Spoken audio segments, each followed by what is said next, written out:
Time for the 49ers Rush Podcast.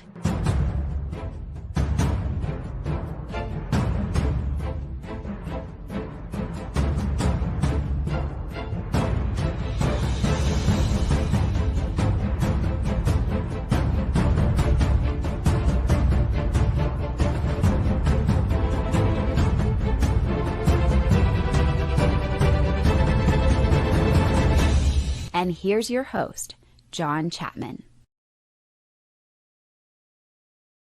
What is going on, faithful?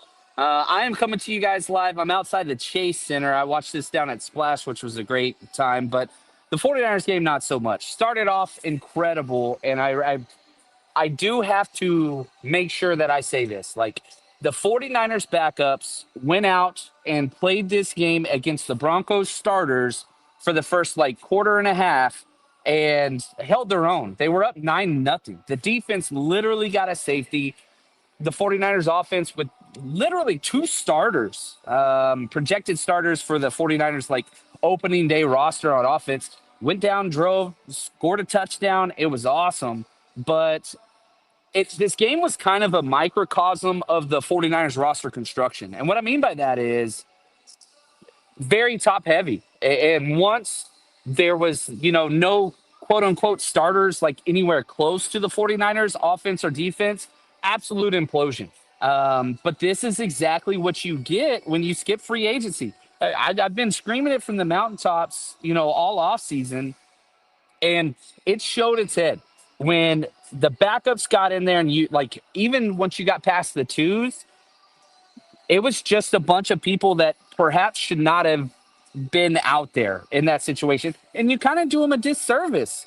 And Carter Bradley, it's difficult to maintain this. Okay, several different things a lot of pre-qualifiers with what I'm about to say. I have no issue whatsoever with the idea of treating players like not like they are. They are. These are human beings with emotions and just are freaking awesome. But at the same time, gosh, you have to be able to be critical of the play that is out there. And these players, it was bad. To say that it was bad, Carter Bradley, I get it. He got the job because he's Gus Bradley's son. Team nepotism. Shanahan believes in it more than anything in life itself. It's just what it is. And Carter Bradley is tall. He's got a rocket arm. He's a good-looking kid. All those things. That dude is not an NFL player. No more than John Chapman is an NFL player. And if I was out there, criticism would have to come at me as well. And it should. This is a football show that we are going to critique and praise based on what is best for the 49ers. And Carter Bradley ain't it. That dude does not need to be playing right now in the NFL. And if Gus Bradley was not his dad, and if Gus Bradley was not on this coaching staff, there's 0% chance this dude is signed. But this is a Shanahan staple. This is what Shanahan does. And you saw how terrible. And it's not even this is exactly what he's shown all week in camp. I've been there. It's been so bad. And it's not like Tanner Mordecai was better, but Tanner Mordecai didn't even get a practice this week because he got cut. Showed up, off the bench, did better, but still not good. You've got two quarterbacks. And I hate that I started off negative, but I'm constantly trying my hardest to balance this idea of be respectful. You don't tear these people down. And, man, why the hell would you put that guy out there? Why? To save money. That is why he is here. And so that sucks. Carter Bradley's not an NFL player. So I said that, and it kind of ruined a lot of other players on this team who are fighting for chances and fighting for careers that should be there, that don't get looks in the wide receiver, that don't get looks at the tight end position because you went with such poor kind of quarterback play, which is so frustrating. So frustrating. I absolutely hate it. But take it for what you will. Now, stock up. A lot of players played well. And a lot of it's going to be nuanced. And probably the thing I'm most excited about, I'm going to get a breakdown film, which is going to be an absolute blast. And so I'm very, very excited about that. So new film is up. We'll have that up on our Patreon. If you haven't signed up yet, link is in the description of this video, the 49ersrush.com or our Patreon channel. Every offense and defensive play, we're going to break it down. Coaches tape, all that stuff, it's coming your way. And that's going to give us a much better kind of look into how they played or quote unquote didn't play. So let's go through the stock up players. Initially, Jordan Watkins was, holy cow, the explosive plays that Jordan Watkins has had since the 49ers offseason started, so consistent. But man, and it started off on that first drive. You had that seam route, was incredible, was awesome. From that point on, it was kind of down. And I know somebody's going to be like, Jordan Watkins, like maybe not a stock up guy. He got rerouted on one of that Mac Jones sacks. I think it was against 13. I'll have to see the actual film. But, he went off the line, got jammed, fell down. That was Mac Jones' first read. Couldn't get the ball to him, and then had to go on to a second, third read, and the offensive line was terrible, got sacked. So Jordan Watkins up and down. And that's the type of negatives that keeps young wide receivers from playing for Kyle Shanahan. If you can't be consistently relied upon in those types of situations, you don't play for Shanahan in the regular season. So I know a lot of people are going to that watch the first quarter or they see the box score or whatever. They're going to be like, Jordan Watkins should be starting. Pump the brakes on that. The explosives are there. Consistency has to be there in order to get to that level.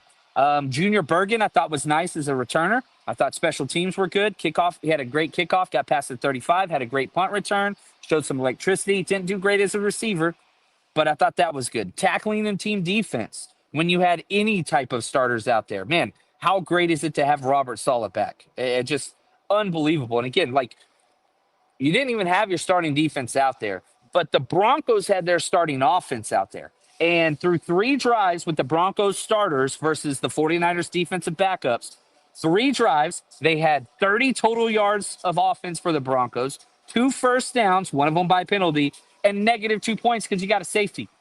So, I was at the training camp practice, the joint practice, all that stuff, when the Broncos kind of manhandled the 49ers on all 3 phases of the game. That didn't happen when you had the top end players out there, not even all the top end players, just some, did their damn job. So I love seeing that. Now, if there was one player that I had to be like, who's the player of the game? Chase Lucas, number 26, slot corner. He played all 4 quarters.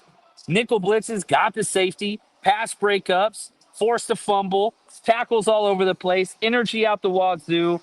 It just took time. And I part of me said I wasn't going to bring this player up, but who's been coaching the Nickels for 3 seasons? Nick effing Sorensen.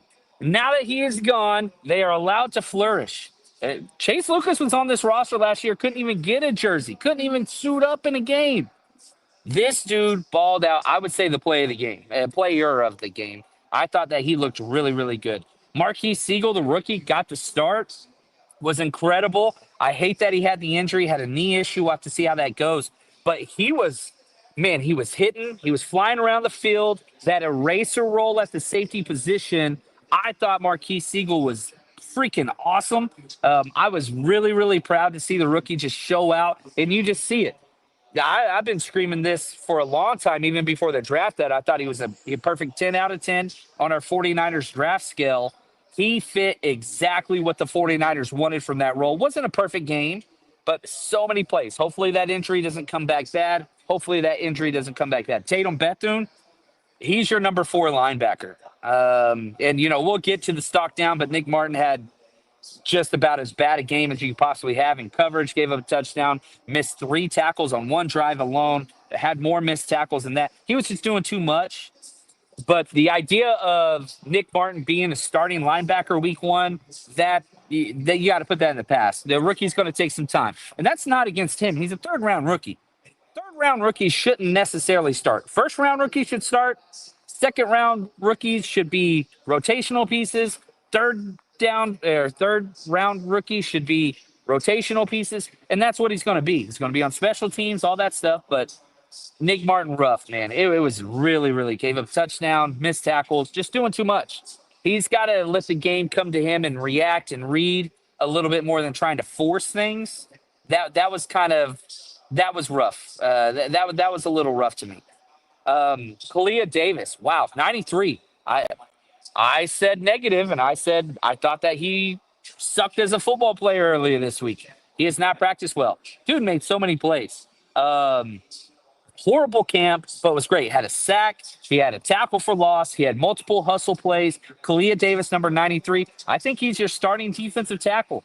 It's crazy. I mean, he started this game, obviously, but if Jordan Elliott doesn't come back, I think it's him and CJ West are your two starting defensive tackles, after this week. So can he tie together more positive stuff? But man, 93, he might be my number 2 player of the week, player of the game. Chase Lucas 1.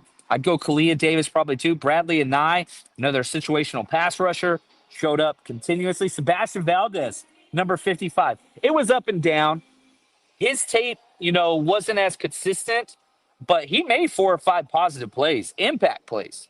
That still getting washed down in the run game, but at least he's doing something positive. So, yeah, 55, Sebastian Valdez, he's making this roster with the injuries to Kevin Givens, with the injury to Jordan Elliott, and with, let's be honest, the second round pick, Alfred Collins, who's going to be a rotational guy anyway, and they kept him out there. And they basically said, Alfred Collins, you're playing all 3 downs. It was like 3rd and 10, and that dude's out there rushing the back. That's not what he is yet.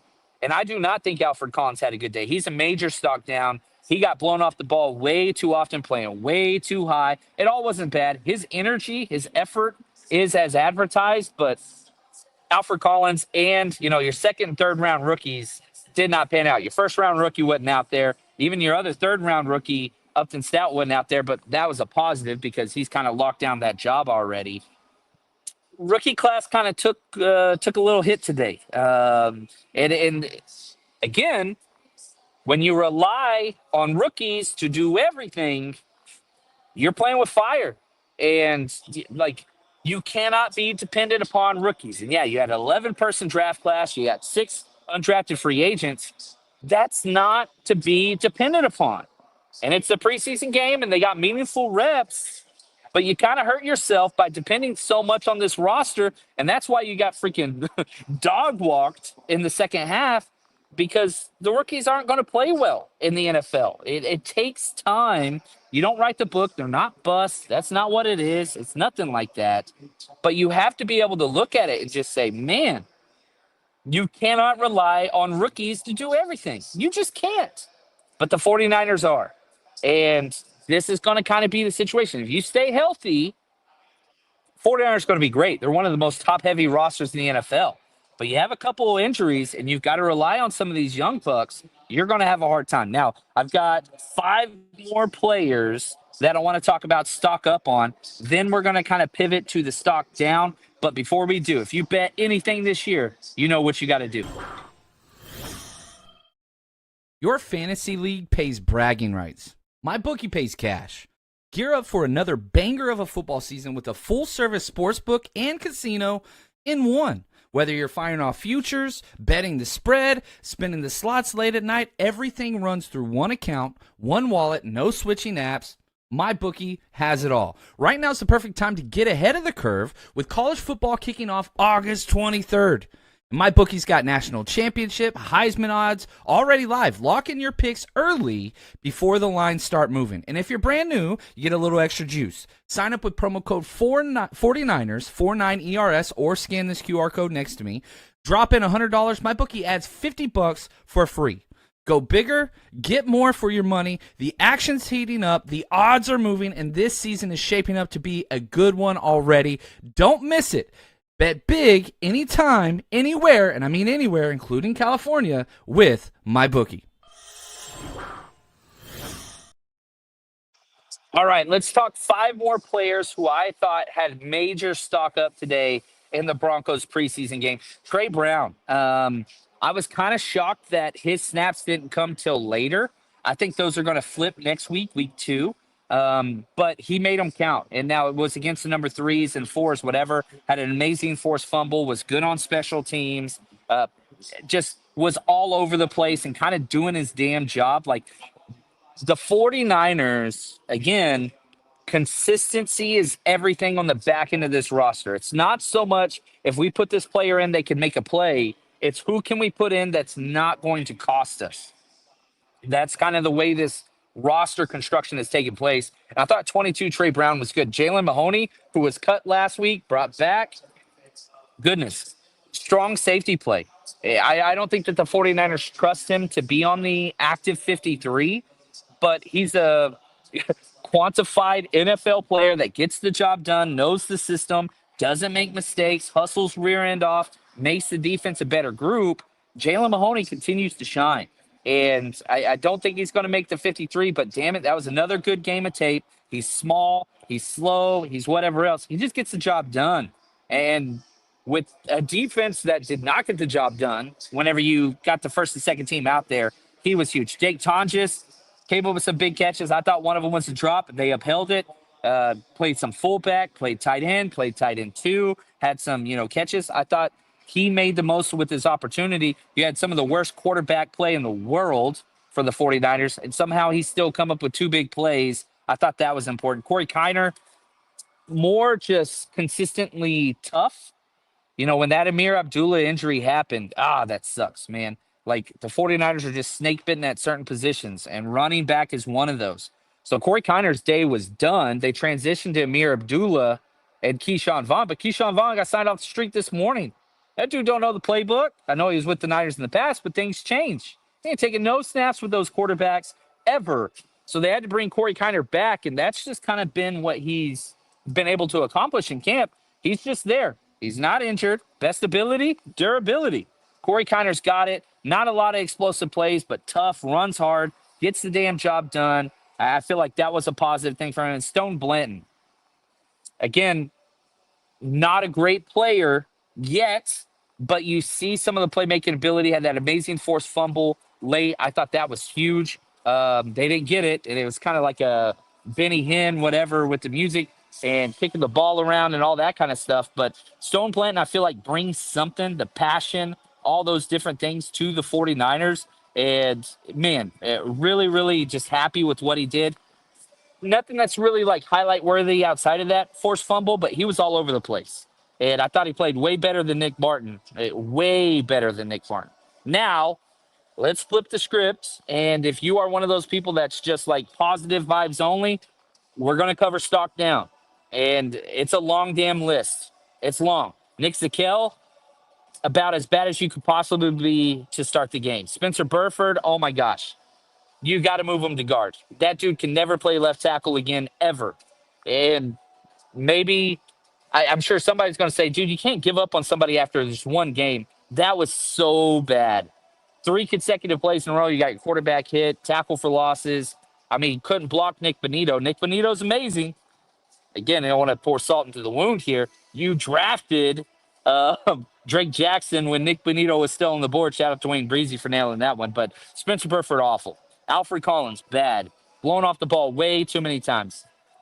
Wasn't horrible tape, but whenever your number one reason you got drafted was to maintain against duo and double team blocks, and you don't do that, that's a negative. Did get some pass rush, productivity, almost batted a ball down on 4th down, but no, a great effort. Stock down on Alfred Collins. That's my guy. You guys know that, but I'm going to be honest with you. Film don't lie. And when we go over the film this week on the 49ersrush.com and our Patreon, it's not good tape. Carter Bradley, good God, worst player on the field. He's not going to be with the 49ers much longer. And the 49ers shouldn't keep 5 quarterbacks. Curtis Rourke has a legitimate chance to win the quarterback 3 job, and he's got a torn ACL. But you don't need to keep 5 quarterbacks with so many injuries. And you sure as hell don't need Tanner Mordecai and Carter Bradley. Come on, man. Darrell Luter, I thought, played awesome to start and then kind of returned to what he's been so bad. That busted coverage. I mean, wide open in the end zone. Literally, a player caught the touchdown, didn't celebrate, but made fun of the 49ers. And I posted the screenshot where you have 2 players telling Darrell Luter, what are you doing while the ball is in the air, because he's just so bad. Penalties, gave up, incredible cushion, but he was so great against Cortland Sutton in the first quarter. Like, what is this? It's just a lack of consistency. I thought it was bad. Austin Pleasance, no, way too heavy-footed to play tackle. There's a reason why he's an NFL journeyman at this stage. Sadly, he can run block, but he cannot pass block against the speed rusher. It was so bad. Robert Bill Jr. made some plays, was consistent, but man, he broke contain and gave up outside contain, I think, 4 times on one drive. And that's your staple, right? Like, you're not a second-round pick like Alfred Collins, who's going to get time to develop. You're a 5th-round pick who has been given time to develop, and your strength is edge setter. You can't give that up 4 times. That's why they've trusted you and relied on you. You're kind of going against them there. Nick Martin might have had the worst performance of anybody on the defensive side. It was so bad. I counted 4 missed tackles on one drive, gave up a touchdown pass. He's doing too much. You got to let him develop. He's 3rd-round pick. He's safe. Jake Moody, what the hell? We didn't even kick field goals, and he still screwed up. Kicked the freaking kickoff into the end zone. And people are saying, oh, well, the coaches told him to do that. I've had this same argument year after year with Jake Moody, 3 years in a row in the preseason. Why is Jake Moody doing this? And then they go and they ask Kyle Shanahan, did you tell him to kick him in the end zone? And he's like, no, we didn't. Like, and you could see it by his body language. He was pissed off. That dude has no business doing kickoffs ever. He shouldn't be on any team, let alone be the highest drafted kicker in the NFL. Meanwhile, you got 6-round kickers out there kicking 70-yard field goals. Nah. Anyway, Jake Moody sucks. Injuries, Tatum Bethune had his ankle, came back and played, so that's huge. Probably the biggest injury is the Amir Abdullah and the Marquise Siegel. Those are kind of the 2 big ones. But, I want to get to just some of the kind of overall plays. And I'm sorry, the chat is down. I know you guys can see it, but what I'm on StreamYard, it's down, so I can't see any of the chat comments. So, like, I feel terrible, but I can't see those. Now, I do want to get to a couple more plays and players right when we get back, but if you go to any 49ers games at any point this year, you know where you got to get your tickets.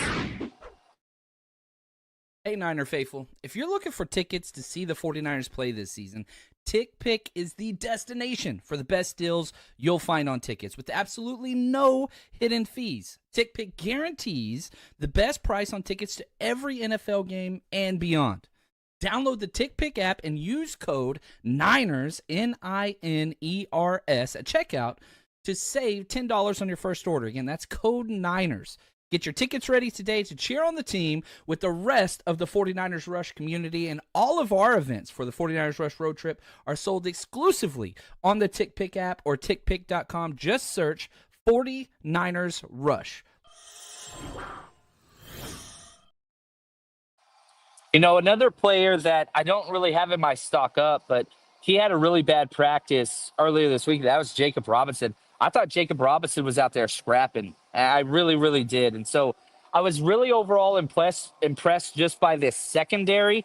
And this was kind of, all 4 quarters. It didn't matter the rotation, whatever. The secondary was spot on. And that's a transition from Nick Sorensen to Robert Saleh. You simplify everything. You make sure everybody knows what to do. And you've got rookies at all 3 levels. I mean, corners, nickel corners, safeties, it doesn't matter. There's rookies everywhere. You really just had that one major busted coverage by Darrell Luter Jr. Outside of that, man, Jacob Robinson looked good. Dallas Flowers looked good. That touchdown pass was caught over, but that was damn good coverage. Like, Dallas Flowers, I love the way he plays. Comes up and hits in the run game.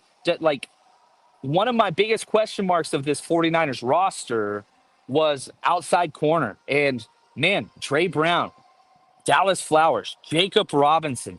I just really think that there's some quality guys that can play there. Now, Darrell Luter Jr. I have no confidence in whatsoever, but he played his best against Cortland Sutton and the ones and Bo Nix. And it's like, where is the consistency of this? But I do love the fact that you're getting quality secondary play. Derek Canteen, I thought, had some meaningful snaps. The safety position, obviously, Marquise Siegel. Hopefully that knee injury is not bad. But, man, this was just – it's almost like a Charles Dickens novel. Like, it was the best, it was the worst at times. You go out there after getting shellacked on the Thursday joint practice, and the defense freaking has plus points. You get a safety, you hold their starting offense to 3 drives, no points, and you get a safety. It's just like, holy cow. If you're going to get that type of defensive play against the Broncos and Sean Payton, like, they're pretty solid. It gives you a lot of hope. And Mac Jones, goodness, he's operating well. Yeah, he had that interception, but that was kind of Jordan Watkins had 2 interceptions this game alone when targeted. One of them was 100% his fault. The other one, that was just, anyway, I don't want to get into those quarterbacks, but you have to develop consistency. And that's offensive line, running backs, wide receivers, defensive line. Consistency is kind of the main issue that needs to be addressed with this team in general. Well, guess what? You have a young roster. Of course it is. You're going to get the splash plays with the youth, but can you limit the negative splash plays? And I don't think the 49ers are there yet. It's just one preseason game. There's 2 more. There's a lot more training camp. There's a lot more practices. There's a lot more development. But you kind of see, you have the thermostat, the temperature is set. You know what you need to work on. And, I've been a part of coaching games where it's like, man, what is it that we're going to fix to get to where we're going to go? You know the answer. It's consistency.